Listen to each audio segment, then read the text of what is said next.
Enlist 1 active ingredient. Anyone? 240. 240 with choline. All right. So it's not an ester, it's not an amine. 240 choline. We've added that choline salt onto the 240 acid, and the addition of that salt makes it near zero volatility.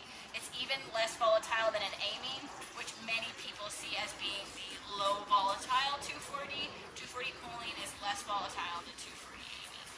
So it burns like more similar to an ester, but sticks around a little bit more like an amine, but it is a unique 240, and that's the only one we want to be spraying post-emergent. If there is a label for an ester, like pre for the beets come up, you can still do those, but the only one we want to be spraying post in E3 beets.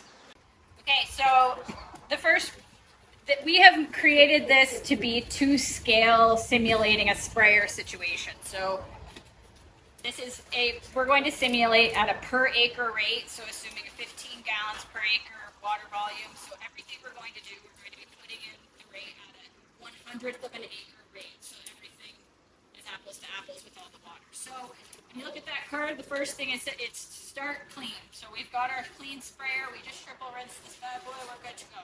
Next, we're going to start by filling up the sprayer halfway with water. We're going to revisit why this is extremely important. But Chris, will you do the honors? So professional. I'm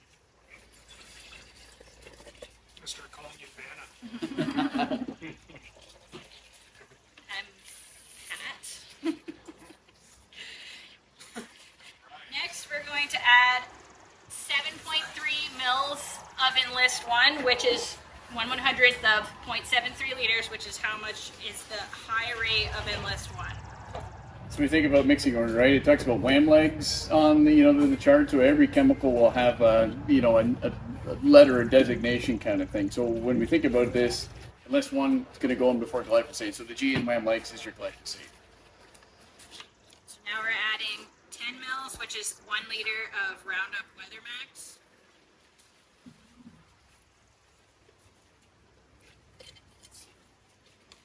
We're going to stir it up and add the rest of our water, because that's our agitation. And we've got a pretty nice mix right here. You guys can come and have a look, but it's all in solution, no issues. Now we're going to do a sprayer oopsie, because those happen sometimes. You're in the field, we'll try to set the scene, and you're in a rush. That's the scene. So you're not going to fill the sprayer up all halfway, because you want to get going. And then you grab your Roundup, and we're going to put in the glyphosate and the Enlist 1 at the same time. The others we mix sequentially. These we did not. And with not a lot of water in the tank, something's starting to happen there. You can start to see it. So if you look at the bottom, I don't know if you guys in the front row can see there's some white particles, because it's starting to salt out. And what can happen is that can go through your sprayer and plug all your filters, and that stinks. So we'll pass this one around so you guys can have a look.